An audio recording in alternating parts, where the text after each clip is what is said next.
ഇന്ന് ഞായറാഴ്ച ദിവസം രാജ്യം ഉറ്റുനോക്കുന്ന ഒരുപാട് കാര്യങ്ങൾ സംഭവിക്കേണ്ട ദിനമാണ്. പ്രധാനമന്ത്രിയായി നരേന്ദ്രമോദി വീണ്ടും അധികാരമേറ്റെടുക്കുന്ന ദിനമാണ് ഇന്ന്. രാത്രി 7:15 സത്യപ്രതിജ്ഞാ ചടങ്ങ് രാഷ്ട്രപതി ഭവനിൽ നടക്കും. സുരേഷ് ഗോപി ക്യാബിനറ്റ് പദവിയിലേക്ക് എത്തുമോ എന്നുള്ള ചോദ്യം, അതോ സ്വതന്ത്ര ചുമതലയുള്ള മന്ത്രിയായിരിക്കുമോ, ഇതൊക്കെ ആകാംക്ഷയോടെ മലയാളികൾ ഉറ്റുനോക്കുന്നു. മറ്റ് അംഗങ്ങൾ ആരൊക്കെയായിരിക്കും ക്യാബിനറ്റ് പദവിയിൽ, സഹമന്ത്രിമാർ ആരൊക്കെയായിരിക്കും, എന്താണെങ്കിലും അതിന്റെ പട്ടിക വരാനിരിക്കുന്നതേ ഉള്ളൂ. ഇനിയും അതിലെ സസ്പെൻസ് നിലനിൽക്കുന്നു എന്നുള്ളതാണ്.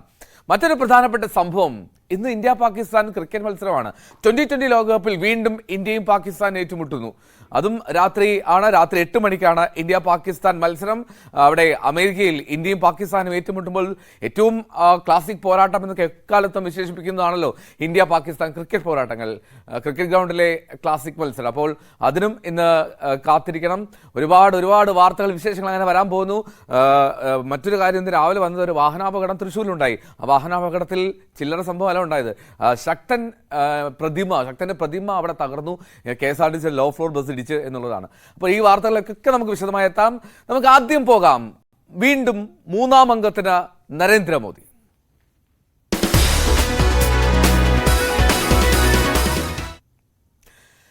മൂന്നാം മോദി സർക്കാരിന്റെ സത്യപ്രതിജ്ഞ ഇന്ന് രാത്രി 7:15 രാഷ്ട്രപതി ഭവനിൽ നടക്കും. നരേന്ദ്രമോദിക്കൊപ്പം 30-ലധികം പേർ മന്ത്രിമാരായ ചുമതലയേൽക്കും. TDPക്കും JDUവിനും 3 വീതം മന്ത്രിമാരെ ലഭിച്ചേക്കും. ജനസേന പാർട്ടി നേതാവ് പവൻ കല്യാൺ മന്ത്രിസഭയിൽ ചേരണം എന്ന താല്പര്യം പ്രധാനമന്ത്രി അറിയിച്ചു എന്നാണ് സൂചന. ചടങ്ങിൽ വിവിധ രാഷ്ട്ര തലവന്മാരും പങ്കെടുക്കുന്നുണ്ട്. ER രാഗേഷ് നാഷണൽ ഡെസ്കിൽ നിന്ന് ചേരുകയാണ് വിവരങ്ങളുമായി. രാഗേഷ്, ഇന്ന് രാഷ്ട്രപതി ഭവനിൽ നരേന്ദ്രമോദി മൂന്നാം വട്ടം അധികാരമേൽക്കുകയാണ്. നരേന്ദ്രമോദി 3.0. അപ്പോൾ ആദ്യം ഈ സത്യപ്രതിജ്ഞാ ചടങ്ങുകളുടെ ക്രമീകരണങ്ങൾ എന്തൊക്കെ, ഏതൊക്കെ രാഷ്ട്ര തലവന്മാരാണ്, വിശിഷ്ട വ്യക്തിത്വങ്ങളാണ് ഈ സത്യപ്രതിജ്ഞയിൽ പങ്കെടുക്കുക?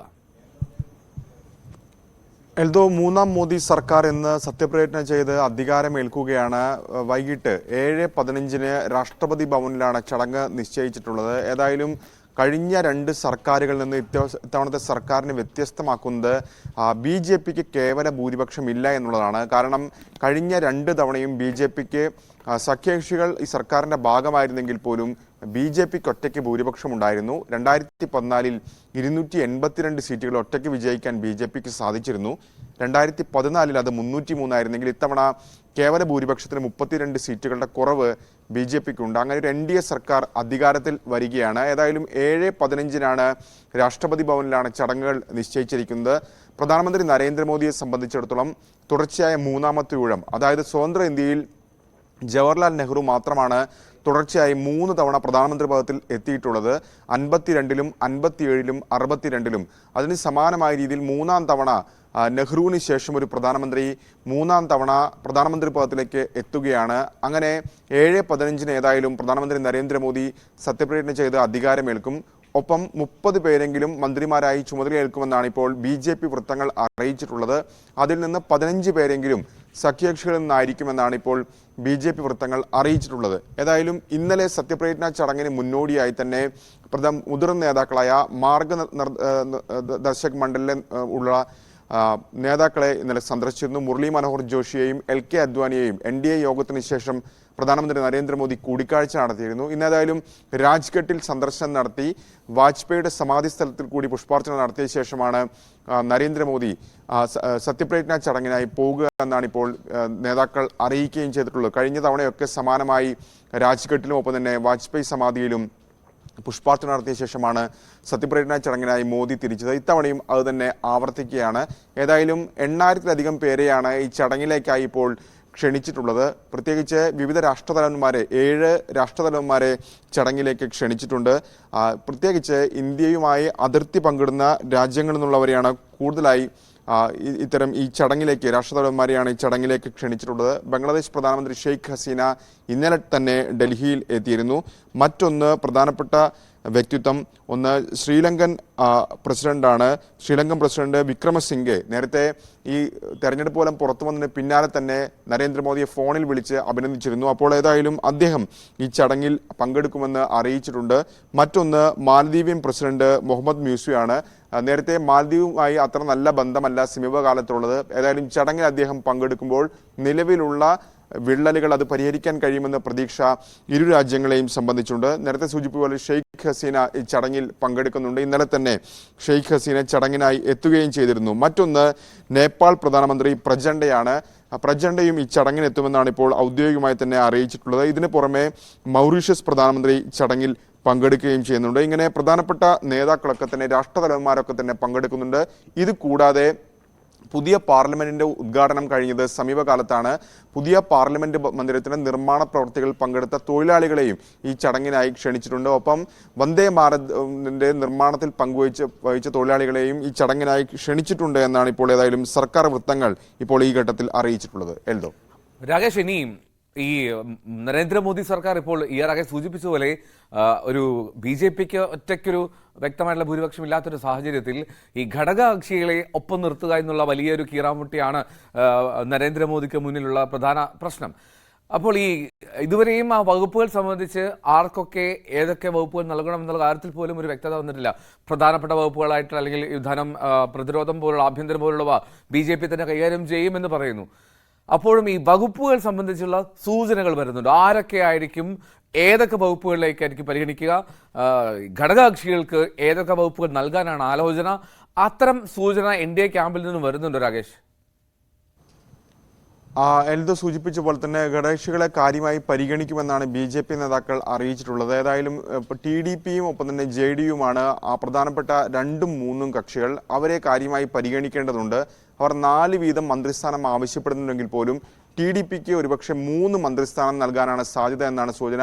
അതല്ല, TDP സമ്മർദ്ദം ശക്തമാക്കുകയാണെങ്കിൽ 4 മന്ത്രിസ്ഥാനം വരെ നൽകും എന്നാണ് ഇപ്പോൾ അറിയുന്നത്. ഒപ്പം JDUവിന് 2ഓ 3ഓ മന്ത്രിസ്ഥാനങ്ങൾ നൽകാനുള്ള തീരുമാനത്തിലേക്കും BJP എത്തിയിട്ടുണ്ട്. ഏതായാലും ഈ പട്ടിക എത്ര മന്ത്രിസ്ഥാനമെന്ന് സംബന്ധിച്ചൊരു തീരുമാനത്തിലേക്ക് ഇതുവരെ എത്തിയിട്ടില്ല. മാത്രവുമല്ല, ആരൊക്കെയാണ് സത്യപ്രതിജ്ഞ പങ്കെടുക്കുക അല്ലെങ്കിൽ ഇന്ന് സത്യപ്രതിജ്ഞ ചെയ്യുക എന്ന തീരുമാനത്തിലേക്കും ഒരു ഔദ്യോഗികമായ അറിയിപ്പ് സർക്കാരിന്റെ ഭാഗത്തുനിന്ന് ഉണ്ടായിട്ടില്ല. സ്വാഭാവികമായും സത്യപ്രതിജ്ഞ ചടങ്ങിന് മുമ്പായി ഈ പട്ടിക രാഷ്ട്രപതി ഭവന് കൈമാറേണ്ടതുണ്ട്. അപ്പോൾ ഉച്ചയോടെയോ അല്ലെങ്കിൽ വൈകിട്ടോടു കൂടിയായിരിക്കും ആരൊക്കെ സത്യപ്രതിജ്ഞ ചെയ്യുമെന്ന കാര്യത്തിൽ തീരുമാനമുണ്ടാവുക. ഏതായാലും TDPയിൽ നിന്ന് സത്യപ്രതിജ്ഞ ചെയ്യുന്ന പ്രധാനപ്പെട്ട നേതാക്കൾ, ഒന്ന് ശ്രീകാകുളത്ത് നിന്നുള്ള രാംമോഹൻ നായിഡു മന്ത്രിയാകുമെന്നാണ് ഇപ്പോൾ TDP തന്നെ ഔദ്യോഗികമായി അറിയിച്ചിട്ടുള്ളത്. ഒപ്പം ഹരീഷ് ബാലയോഗി, GMC ബാലയോഗിയുടെ മകനാണ്, മുൻ സ്പീക്കറുടെ മകനാണ്.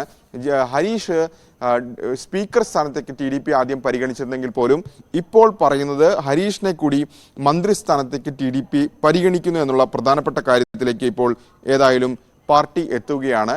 JDUവിന്റെ കാര്യമെടുക്കുകയാണെങ്കിൽ 3 മന്ത്രിസ്ഥാനമാണ് JDU കണക്കുകൂട്ടുന്നത്. ഏറ്റവും ചുരുങ്ങിയത് 3 മന്ത്രിസ്ഥാനം JDU കണക്കുകൂട്ടുന്നു. അങ്ങനെ വരുമ്പോൾ JDU മുൻ ദേശീയ അധ്യക്ഷനായ ലലൻ സിംഗിനെ ഈ സ്ഥാനത്തേക്ക് പരിഗണിക്കുന്നുണ്ട്. ഒപ്പം തന്നെ രാംനാഥ് താക്കൂറിനെയും മന്ത്രിസ്ഥാനത്തേക്ക് JDU പരിഗണിക്കുന്നുണ്ട്. നിലവിൽ സംസ്ഥാനത്തെ മന്ത്രിയായ സഞ്ജയ് ജായുടെ പേരും JDU വൃത്തങ്ങൾ അത്തരമൊരു സൂചനകളിലേക്കും JDU ഏതായാലും എത്തിയിട്ടുണ്ട്. രാംനാഥ് താക്കൂർ കർപ്പൂരി താക്കൂറിന്റെ മകനാണ്. ഈ സമീപകാലത്താണ് കേന്ദ്ര സർക്കാർ അദ്ദേഹത്തിന് ഭാരതരത്ന സമ്മാനിച്ചത്. അപ്പോൾ അദ്ദേഹത്തിന്റെ മകനെ കൂടി ഇപ്പോൾ ഏതായാലും JDU കേന്ദ്ര മന്ത്രിസഭയിലേക്ക് പരിഗണിക്കുന്നു എന്ന സൂചനകളാണ് പുറത്തു വരുന്നത്. മറ്റൊന്ന് പവൻ കല്യാണിന്റെ കാര്യമാണ്. പവൻ കല്യാൺ ഏതായാലും നിലവിൽ ലോക്സഭാംഗമല്ല, അദ്ദേഹം നിയമസഭയിലേക്കാണ് വിജയിച്ചത്. പക്ഷേ പവൻ കല്യാൺ കേന്ദ്ര മന്ത്രിസഭയിലേക്ക് വരണമെന്നൊരു ആഗ്രഹം പ്രധാനമന്ത്രി നരേന്ദ്രമോദി അത്തരമൊരു താല്പര്യം അറിയിച്ചു എന്ന റിപ്പോർട്ടുകളുണ്ട്. പക്ഷേ സംസ്ഥാന രാഷ്ട്രീയത്തിലാണ് പവൻ കല്യാണിന് താല്പര്യം. അതുകൊണ്ട് തന്നെ പവൻ കല്യാൺ ആ ഒരു അഭ്യർത്ഥന സ്വീകരിക്കാൻ സാധ്യതയുണ്ട് എന്ന കാര്യത്തിൽ ഔദ്യോഗികമായ അറിയിപ്പ് ഇതുവരെ ഉണ്ടായിട്ടില്ല. മറ്റൊരു കാര്യം ചിരാഗ് പാസ്വാന്റെ കാര്യമാണ്. ചിരാഗ് പാസ്വാൻ 5 കക്ഷികളാണുള്ളത്. നിലവിൽ ഈ കൂട്ടുകക്ഷി സർക്കാരിൽ 5 അംഗങ്ങൾ ഏറെ നിർണായകമാണ്. ചിരാഗ് പാസ്വാനും ഒരു ക്യാബിനറ്റ് പദവി നൽകിയേക്കും എന്ന് BJP വൃത്തങ്ങൾ വ്യക്തമാക്കുന്നുണ്ട്.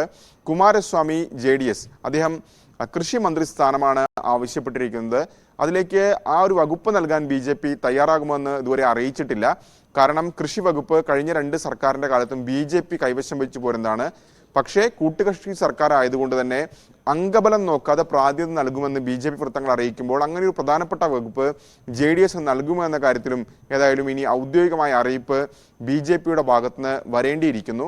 ഏതായാലും പ്രധാനപ്പെട്ട ചില വകുപ്പുകൾ എൽദോ സൂചിപ്പിച്ച പോലെ തന്നെ പ്രതിരോധം, ആഭ്യന്തരം, വിദേശകാര്യം, ധനകാര്യം, ഈ 4 വകുപ്പുകളും BJP തന്നെ കൈവശം വയ്ക്കും എന്നറിയിച്ചിട്ടുണ്ട്.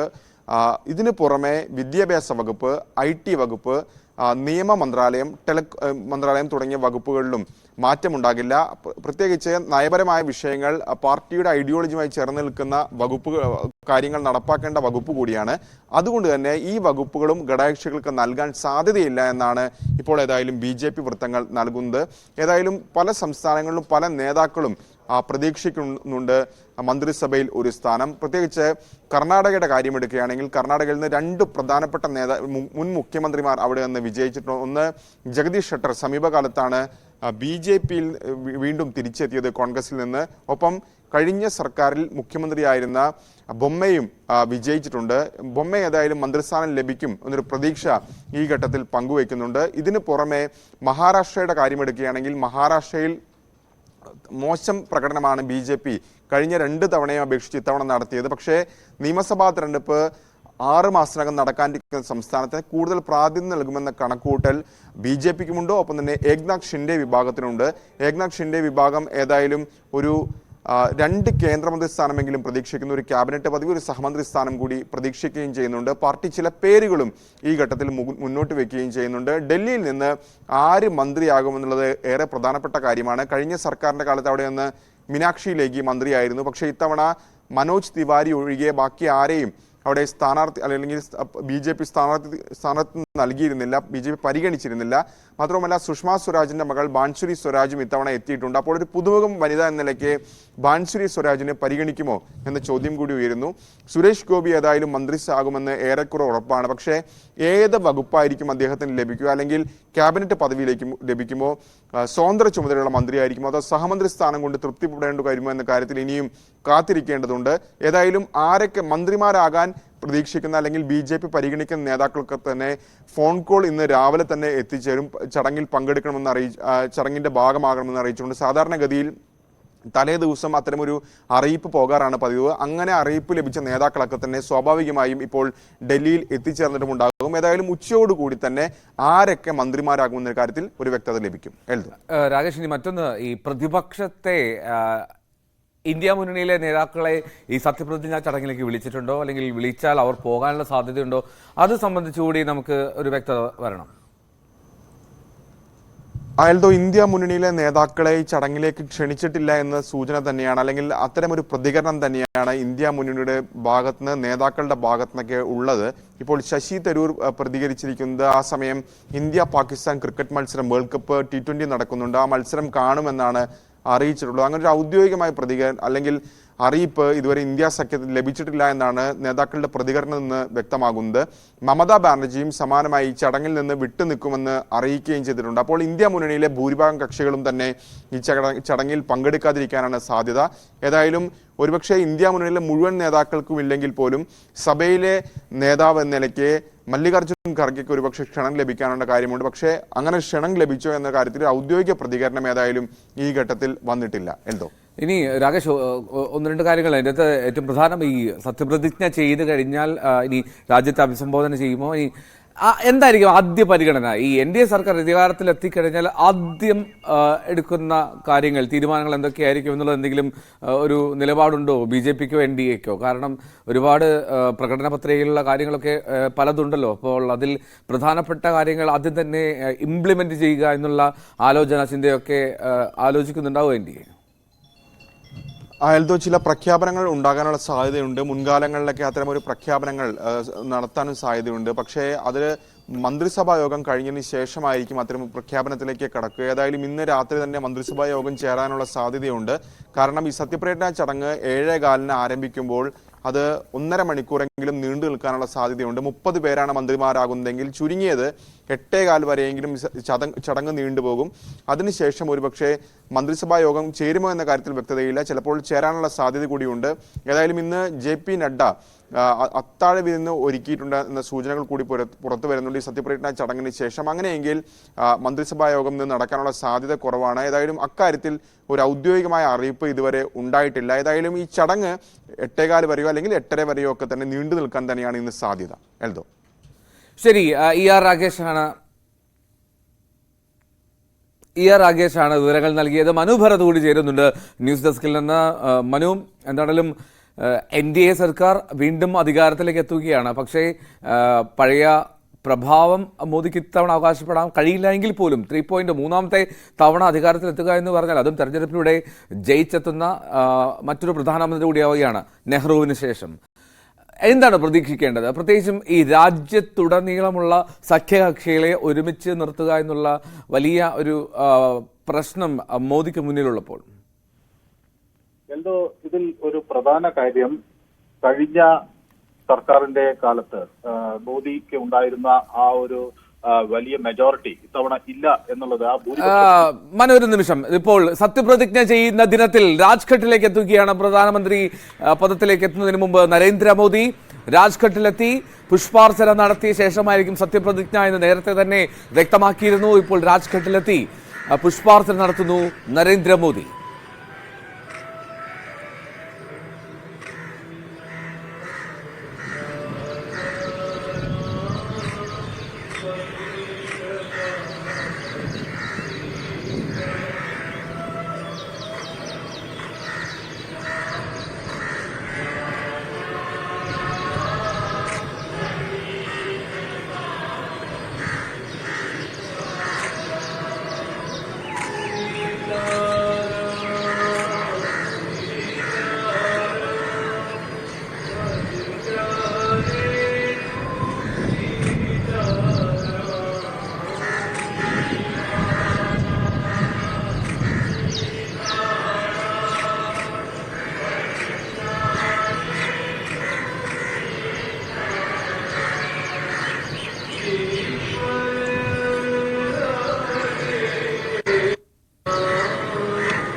രാജ്ഘട്ടിലെത്തി പുഷ്പാർച്ചന നടത്തുകയാണ് നരേന്ദ്രമോദി. സത്യപ്രതിജ്ഞയ്ക്ക് മുമ്പ് രാജ്ഘട്ടിലെത്തി രാവിലെ തന്നെ 7:15, അതായത് 12 മണിക്കൂർ മുമ്പ് സത്യപ്രതിജ്ഞയിലേക്ക് എത്താൻ പോകുന്നതിന് മുമ്പ് രാജ്ഘട്ടിലെത്തി സത്യപ്രതിജ്ഞയ്ക്ക് മുമ്പ് പുഷ്പാർച്ചന നടത്തിയ നരേന്ദ്രമോദിയാണ് നമ്മൾ തൊട്ടു മുമ്പ് കണ്ടത്. ER രാഗേഷ് തുടരുന്നുണ്ട്. രാഗേഷ്, രാജ്ഘട്ടിലെത്തി അദ്ദേഹം പുഷ്പാർച്ചന നടത്തി. ആരൊക്കെയായിരുന്നു അദ്ദേഹത്തെ അനുഗമിച്ചത്? പ്രമുഖ ഒരുപാട് BJP പ്രവർത്തകർ കൂടി അവിടെ എത്തിയിട്ടുണ്ടെന്ന് സംശയമുണ്ട് ദൃശ്യങ്ങൾ കണ്ടപ്പോൾ.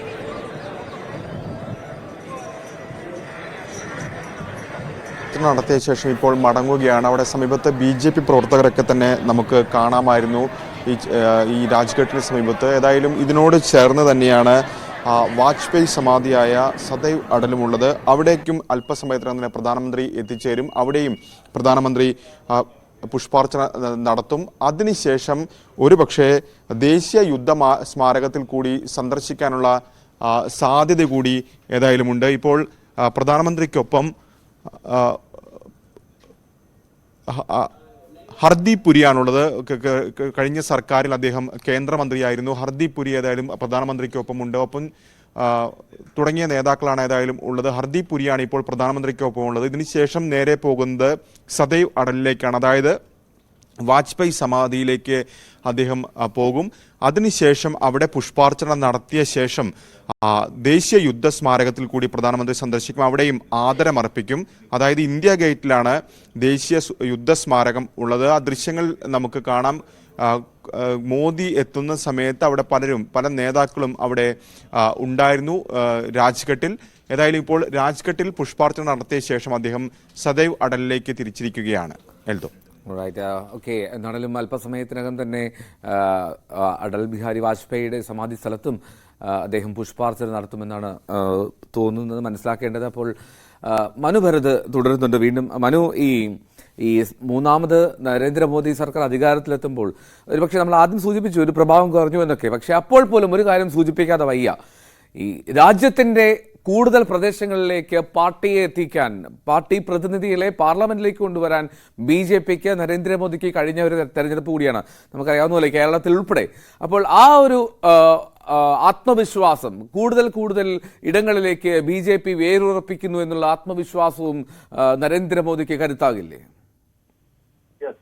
എന്തോ ഈ മന്ത്രിസഭാ രൂപീകരണത്തിൽ ഒരു പ്രധാന കാര്യം, സാധാരണ മോദി വിശ്വസ്തരെ സഭയിൽ ഉൾപ്പെടുത്തുന്നെങ്കിൽ അല്ലാത്ത ആളുകളെ കൂടി പരിഗണിക്കേണ്ടി വരും. അതിൽ ഒരു സുപ്രധാന പേരാണ് ബൻസുരി സ്വരാജ്. സുഷമ സ്വരാജ് നമുക്കറിയാം, നേരത്തെ പ്രധാനമന്ത്രി സ്ഥാനാർത്ഥിയായി BJP പരിഗണിച്ച ഒരു നേതാവാണ്. അതിനുശേഷമാണ് നരേന്ദ്രമോദി ശക്തമായി വരികയും അവർക്ക് ആ സാഹചര്യം ഇല്ലാതാവുകയും ചെയ്തത്. അപ്പൊ ബൻസുരി സ്വരാജിനെ അവിടെ നിന്ന് ന്യൂഡൽഹി മണ്ഡലത്തിൽ നിന്ന് AAPയുടെ സോംനാഥ്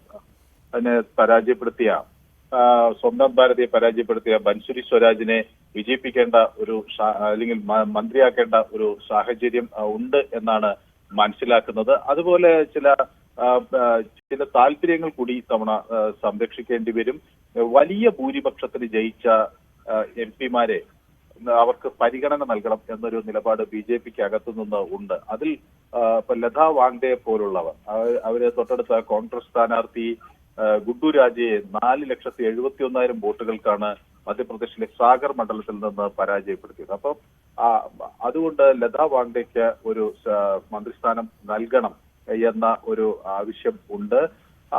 അതോടൊപ്പം തന്നെ ഈ സാവിത്രി താക്കൂർ, അത് BJPയെ സംബന്ധിച്ചിടത്തോളം ധാർ ലോക്സഭാ മണ്ഡലത്തിൽ നിന്ന് ജയിച്ചിട്ടുള്ള സാവിത്രി താക്കൂറും വലിയ ഭൂരിപക്ഷത്തിൽ 2 ലക്ഷത്തിലധികം വോട്ടുകളുടെ ഭൂരിപക്ഷത്തിലാണ് ജയിച്ചിട്ടുള്ളത്. അപ്പൊ സ്വാഭാവികമായി ഇങ്ങനെ വലിയ ഭൂരിപക്ഷത്തിൽ ജയിച്ച സ്ഥാനാർത്ഥികളെ ഈ മന്ത്രിസഭയിൽ പരിഗണിക്കണം എന്നൊരു ആവശ്യം ശക്തമായി ഉയരും. മറ്റൊന്ന്, ഈ വലിയ മുന്നേറ്റമുണ്ടാക്കിയ സ്ഥലം, ഇപ്പോ മധ്യപ്രദേശിൽ BJPക്ക് തൂത്തുവാരാൻ കഴിഞ്ഞതുകൊണ്ട് അവിടെ നിന്ന് കൂടുതൽ ആളുകളെ പരിഗണിക്കണം എന്ന സംസ്ഥാന ഘടകത്തിന്റെ ഒരു ആവശ്യം ഉയരാനുള്ള ഒരു സാധ്യത അങ്ങനെ നമുക്ക് കാണാൻ കഴിയും.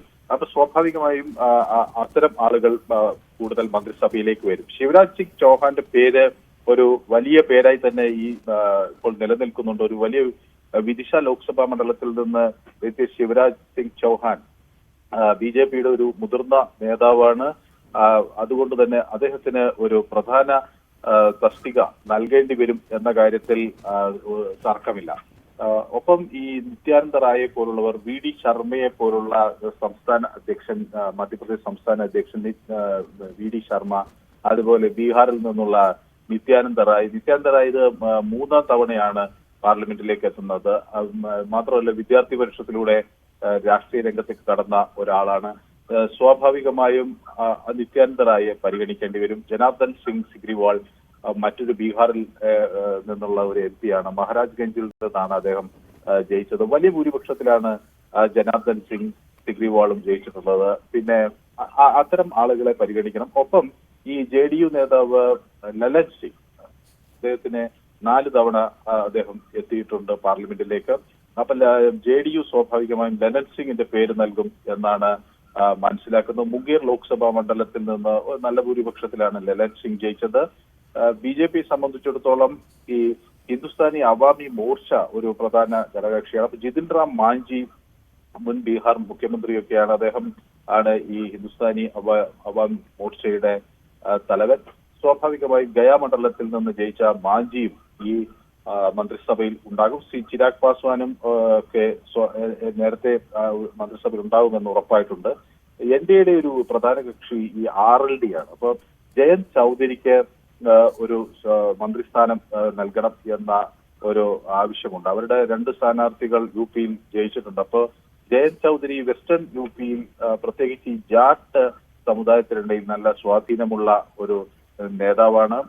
മാത്രമല്ല അദ്ദേഹം നമ്മുടെ ഭാരത് രത്ന കിട്ടിയ ചൗധരി ചരൺ സിംഗിന്റെ കൊച്ചുമകനാണ്. അങ്ങനെ ഒട്ടനവധി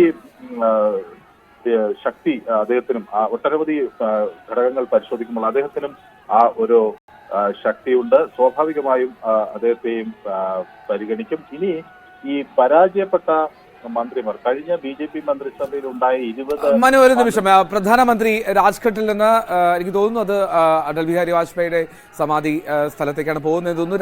രാകേഷ് അതിന്റെ വിശദാംശങ്ങൾ നൽകും. രാകേഷ്, ഇപ്പോഴെങ്ങോട്ടാണ് നരേന്ദ്രമോദി എത്തുന്നത്? യെസ്, അടൽ ബിഹാരി വാജ്പേയിയുടെ സമാധിഘട്ടിലേക്ക് പറയൂ രാകേഷ്.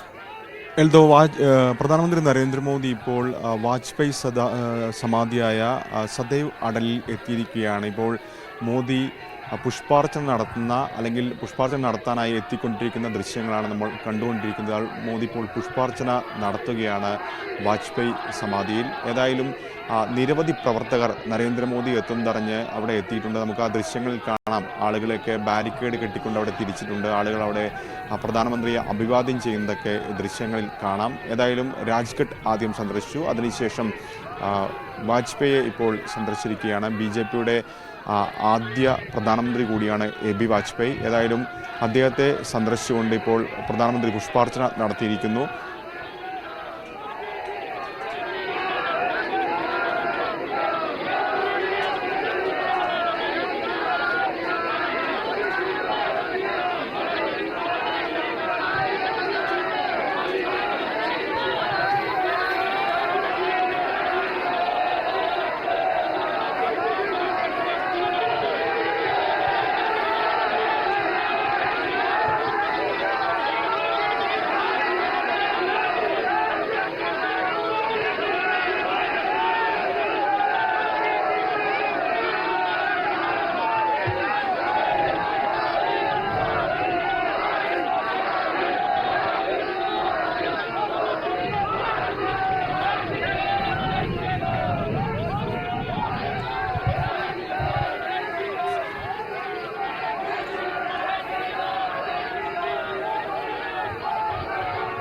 മോദി മോദി വിളികളോടെ ഒരുപാട് പ്രവർത്തകരാണ് അവിടെ നരേന്ദ്രമോദിയെ കാത്ത് നിന്നത്.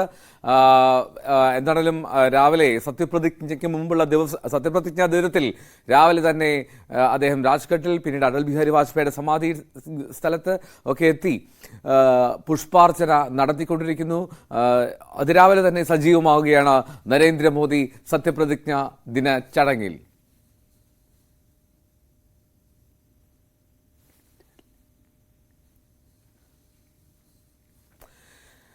സത്യപ്രതിജ്ഞാ ദിനമാണ്. വളരെ കൗതുകത്തോടെ ലോകം ഉറ്റുനോക്കുന്ന സത്യപ്രതിജ്ഞാ ചടങ്ങ്. നരേന്ദ്രമോദി വീണ്ടും ലോക നേതാവായി വീണ്ടും 3ാം അംഗത്തിനെത്തുന്ന ഒരു സമയം കൂടിയാണ് ആ ദിവസം. അതുകൊണ്ട് തന്നെ വളരെ രാഷ്ട്രീയ പ്രാധാന്യവും അർഹിക്കുന്നു. നമുക്ക് തിരികെ എത്താം ഒരു ഇടവേളയ്ക്ക് ശേഷം. നരേന്ദ്രമോദി ഈ സർക്കാർ ഇത് അധികാരത്തിലേക്ക് എത്തുമ്പോൾ കേരളം ഉറ്റുനോക്കുന്ന ചില ഘടകങ്ങൾ കൂടിയുണ്ട്. സുരേഷ് ഗോപിക്ക് എന്താണ് പദവി ലഭിക്കുക എന്നുള്ളത് ഉൾപ്പെടെ. അപ്പോൾ തൃശ്ശൂരിന്റെ മാത്രം MP അല്ല, കേരളത്തിന്റെ MP ആണ് താൻ എന്നാണ് സുരേഷ് ഗോപി ഇന്നലെ ന്യൂസ് 18നോട് പറഞ്ഞത്. കേന്ദ്രമന്ത്രിയാകണോ എന്ന് തീരുമാനിക്കേണ്ടത് കേന്ദ്ര നേതൃത്വമാണെന്നും സുരേഷ് ഗോപി പറഞ്ഞു. ശ്രീ പത്മനാഭസ്വാമി ക്ഷേത്രത്തിൽ ദർശനം നടത്തിയ ശേഷമായിരുന്നു അദ്ദേഹത്തിന്റെ പ്രതികരണം. തൃശ്ശൂർ തെരഞ്ഞെടുത്തയച്ച് MP-മാർ പ്രവർത്തനം ചെയ്തതുമായി ഒരു തുലനം സൃഷ്ടിക്കണം. ആ തുലനം മറ്റ് 19 മണ്ഡലങ്ങളിലെയും വോട്ടർമാരുടെ മനസ്സിൽ വ്യതിചലനങ്ങൾ സൃഷ്ടിക്കണം. അതാണ് ഞാൻ അരാഷ്ട്രീയം കൊണ്ടുദ്ദേശിച്ചത്. പ്രാപ്തി അളക്കണം, പാർട്ടിയുടെ പ്രാപ്തിയല്ല. അവരുടെ മുന്നിൽ അവതരിപ്പിക്കപ്പെടുന്ന വ്യക്തികൾ സ്ഥാനാർത്ഥികളെന്ന് പേരിട്ട് വിളിക്കുമെങ്കിൽ അവരുടെ പ്രാപ്തി അളന്ന് മണ്ണിന് ഗുണം ചെയ്യുന്നവന്, അവരുടെ ജീവിതത്തിലേക്ക് ഗുണമാകുന്ന തരത്തിൽ വളർച്ച കൊണ്ടുവരുന്നവരെ തിരഞ്ഞെടുക്കാൻ സാധിക്കണം. അതാണ് എൻ്റെ രാഷ്ട്രീയം. ഈ MP ആയതിനു ശേഷം പ്രഥമ പരിഗണന വിഷയം എന്താണ് സർ? ഞാൻ പറഞ്ഞല്ലോ, ഞാൻ തൃശ്ശൂരിന് വേണ്ടി മാത്രം ഒതുങ്ങില്ല. ഞങ്ങൾക്കറിയാം തൃശ്ശൂരിന്റെ മാത്രം MP ആയിരിക്കില്ല, കേരളത്തിന്റെ MP ആയിരിക്കും. ആദ്യത്തെ ശ്രമം അടുത്ത ബഡ്ജറ്റിൽ, ഇപ്പം ഒരു ബഡ്ജറ്റ് വരും, ഇന്ററിം ബഡ്ജറ്റിലേ വന്നുള്ളൂ, അതിൽ ശക്തമായി ഉന്നയിക്കും. 2025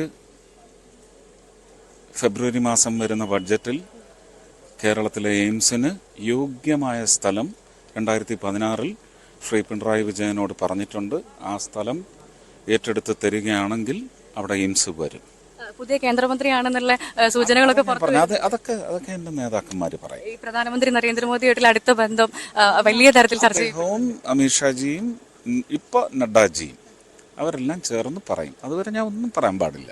ഞാൻ പറഞ്ഞ എനിക്ക് 10 വകുപ്പുകളുടെയെങ്കിലും ഏകോപനം കേരളത്തിന്റെ അനിവാര്യതയായ 10 വകുപ്പുകളുടെ ഇടപെടലല്ല, പെനട്രേഷൻ ആവശ്യമുണ്ട്.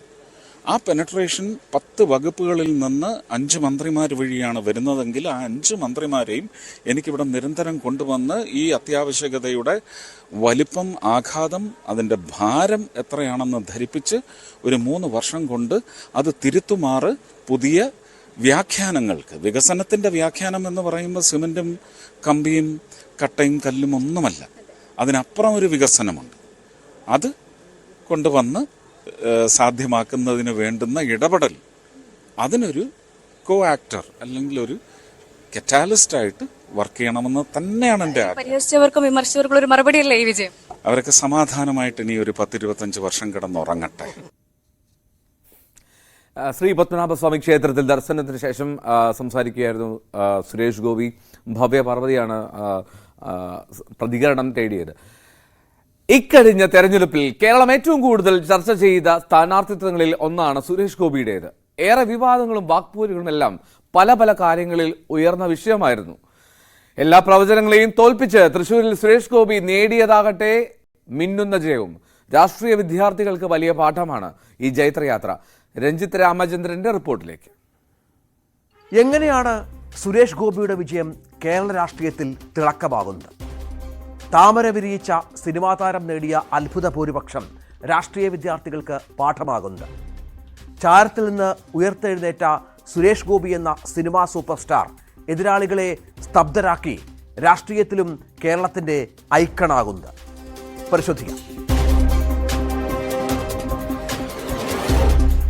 രാഷ്ട്രീയത്തിലെത്തുന്നതിന് മുൻപുള്ള സുരേഷ് ഗോപി വില്ലൻ വേഷങ്ങളിലൂടെ ചുവടുറപ്പിച്ച് നായകതുല്യ കഥാപാത്രങ്ങളിലൂടെ വളർന്ന് ഏകലവ്യനിലൂടെ സൂപ്പർ താരമായ നടൻ.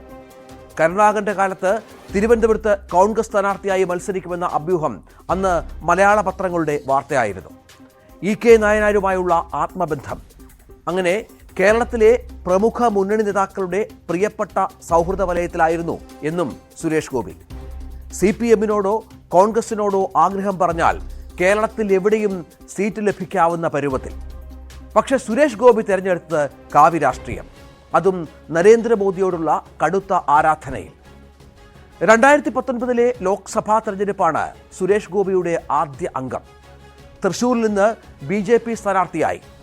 പ്രഖ്യാപനത്തിനും തെരഞ്ഞെടുപ്പിനും ഇടയിലുള്ള ചുരുക്കം ദിവസങ്ങൾ മാത്രം മണ്ഡലത്തിൽ പ്രവർത്തനത്തിന് സമയം. സുരേഷ് ഗോപിയെ പക്ഷെ ആർക്കും പരിചയപ്പെടുത്തേണ്ട കാര്യമില്ലല്ലോ. ശബരിമല തരംഗം ആഞ്ഞടിച്ച ആ തെരഞ്ഞെടുപ്പിന്റെ ഗുണം കോൺഗ്രസ് കൊണ്ടുപോയപ്പോൾ 3ാം സ്ഥാനത്തായി സുരേഷ് ഗോപി. പക്ഷേ 2,93,000 വോട്ട് നേടി BJP സ്ഥാനാർത്ഥി വരവറിയിച്ചു. രാജ്യസഭാ MP-ആയി മോദിയുടെ നേരിട്ടുള്ള നിയമനം, തൃശൂരിനായി നിരവധി വികസന പ്രവർത്തനങ്ങൾ, വാഗ്ദാനങ്ങൾ നിരവധി നൽകി തൃശൂരിൽ സജീവമായ താരം പിന്നീട് മണ്ഡലം വിട്ടില്ല. 2021 നിയമസഭാ തെരഞ്ഞെടുപ്പിലും മത്സരിക്കാൻ പാർട്ടി നിർദ്ദേശം വന്നതോടെ തൃശൂരിൽ തന്നെ അംഗം. പാർട്ടി പ്രവർത്തകർ കൈമൈ മറന്ന് അധ്വാനിച്ചിട്ടും CPI-യിലെ K ബാലചന്ദ്രനും പത്മജ വേണുഗോപാലിനും പിന്നിൽ 3ാം സ്ഥാനം മാത്രം. ആ തോൽവിക്ക് ശേഷമാണ് യഥാർത്ഥ സുരേഷ് ഗോപിയെയും എണ്ണയിട്ട യന്ത്രം പോലെയുള്ള BJP പ്രവർത്തനവും കേരളം കണ്ടത്. കൈമൈ മറന്നുള്ള അധ്വാനത്തിൻ്റെ നാളുകൾ. താമസം പൂർണ്ണമായും തൃശൂരിൽ. അഴിഞ്ഞുകിടന്ന പാർട്ടി സംവിധാനത്തെ കൂട്ടിക്കെട്ടി കേഡർ രീതിയിലെത്തിക്കാനുള്ള അശ്രാന്ത പരിശ്രമം. 2021 ഒരു ഏപ്രിൽ മാസം മുതലാണ് കൃത്യമായും സുരേഷ് ഗോപി തൃശൂർ ഇങ്ങെടുക്കാൻ തയ്യാറെടുപ്പ് തുടങ്ങിയത്. പാർട്ടിയിലെ ബൂത്ത് ഭാരവാഹികളെ നേരിട്ട് സന്ദർശിച്ച് സംസാരിക്കുക, പ്രാദേശിക ദേവാലയങ്ങളിലെത്തുക, അങ്ങനെ എല്ലാ തട്ടുകളിലും ബന്ധം ഊട്ടിയുറപ്പിച്ചുള്ള സിനിമാ താരമെന്നുള്ള പ്രൗഢിയിൽ നിന്ന് വിണ്ണിലിറങ്ങിയ നായകന്റെ പുതിയ പരിവേഷം. 3 വർഷം കൊണ്ട് സുരേഷ് ഗോപി എത്താത്ത ഒരു പ്രദേശവുമില്ല തൃശ്ശൂരിൽ. കുടുംബയോഗങ്ങളുമായി കളം പിടിച്ചു. സ്ത്രീകളുടെ പ്രശ്നങ്ങൾ നേരിട്ടറിഞ്ഞു. പരിഹരിക്കാവുന്നവ ആ സ്പോട്ടിൽ പരിഹരിച്ചു. പതിവ് രാഷ്ട്രീയ പരിപാടികൾക്കപ്പുറം ജനങ്ങളുമായുള്ള ബന്ധം ഊട്ടിയുറപ്പിക്കുന്ന പരിപാടികൾ തൃശ്ശൂർക്കാർക്ക് പുതുമയായി. മണ്ഡലത്തിലെ പ്രധാന സാന്നിധ്യമായ ന്യൂനപക്ഷ വിഭാഗങ്ങൾക്കും സുരേഷ് ഗോപി പ്രതീക്ഷ നൽകി. തുടർച്ചയായ നരേന്ദ്രമോദിയുടെ വരവ്, സുരേഷ് ഗോപിയെ ചേർത്ത് നിർത്തിക്കൊണ്ടുള്ള പ്രഖ്യാപനങ്ങൾ, അത് കേരളത്തിലെ മോദിയുടെ പ്രിയപ്പെട്ട ആളെന്ന പ്രതീതിയുണ്ടാക്കി. ഇതിനിടെയാണ് കേസുകളുടെയും സോഷ്യൽ മീഡിയ അറ്റാക്കിന്റെയും കുത്തൊഴുക്കുണ്ടായത്. സുരേഷ് ഗോപി കളം പിടിക്കുന്നു എന്നറിഞ്ഞ് എതിരാളികൾ ഇത്തരം മാർഗങ്ങളിലൂടെ ശോഭ കെടുത്താൻ ശ്രമിക്കുന്നുവെന്ന പ്രചാരണമാണ് ക്ലച്ച് പിടിച്ചത്. ഒരു തരത്തിൽ ഈ കേസുകളും അപമാനിക്കലുകളും സ്ത്രീകൾക്കിടയിലും സാധാരണക്കാർക്കിടയിലും സുരേഷ് ഗോപിയുടെ പ്രിയം കൂട്ടിയെന്ന് പിന്നീട് തെരഞ്ഞെടുപ്പ് ഫലം ചൂണ്ടിക്കാട്ടി. ലൂർദ് മാതാവിന് കിരീടം നൽകിയതിനെ പോലും മോശമായി ചിത്രീകരിക്കാൻ നടന്ന ശ്രമം കേരളീയ സമൂഹത്തിന് സുരേഷ് ഗോപിയോടുള്ള സിമ്പതി കൂട്ടി. ഒരുപക്ഷേ സുരേഷ് ഗോപി ഏറ്റവും വലിയ മത്സരം നേരിട്ടത് ഇത്തവണയാകാം. ഒരു വശത്ത് കോൺഗ്രസിന്റെ ജയൻ കില്ലർ മുരളീധരനും മറുവശത്ത് ഇടതുപക്ഷത്തിന്റെ ജനകീയ മുഖം സുനിൽകുമാറും. ഇതിനൊക്കെ അപ്പുറം ശരവർഷം പോലെയുള്ള ആരോപണങ്ങൾ, സൈബർ അറ്റാക്കുകൾ. ഒടുവിൽ ഫലം വന്നപ്പോൾ തൃശൂർ സുരേഷ് ഗോപിയെ ചേർത്ത് നിർത്തി. BJP-ക്കാർ പോലും സ്വപ്നം കാണാതിരുന്ന ഭൂരിപക്ഷത്തിൽ ഹൃദയത്തിലെടുത്ത തൃശൂരിനെ തലയിൽ വെച്ചുകൊണ്ട് നടക്കുമെന്ന ജയത്തിനു ശേഷമുള്ള പ്രഖ്യാപനത്തിന് കഠിനാധ്വാനത്തിന്റെയും മധുരപ്രതികാരത്തിന്റെയും സ്വരമുണ്ടായിരുന്നു.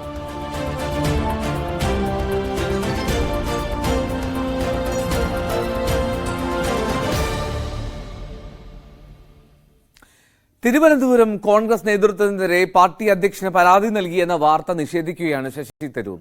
തെരഞ്ഞെടുപ്പിലെ വോട്ട് നേട്ടവും ചോർച്ചയും കണ്ടെത്തി തിരുത്തൽ നടപടികൾ സ്വീകരിക്കണമെന്നാണ് കോൺഗ്രസ് കേന്ദ്ര തെരഞ്ഞെടുപ്പ് സമിതിയോട് ആവശ്യപ്പെട്ടതെന്ന് തരൂർ പറഞ്ഞു. അതിന്റെ റിപ്പോർട്ട് ലഭിച്ച ശേഷം അന്വേഷണം ആവശ്യപ്പെടുന്നത് പരിഗണിക്കും. ഭാവിയിൽ പാർട്ടിക്ക് മെച്ചപ്പെട്ട പ്രകടനം നടത്താനുള്ള സാഹചര്യം ഒരുക്കാനാണ് ശ്രമമെന്നും ശശി തരൂർ പറഞ്ഞു.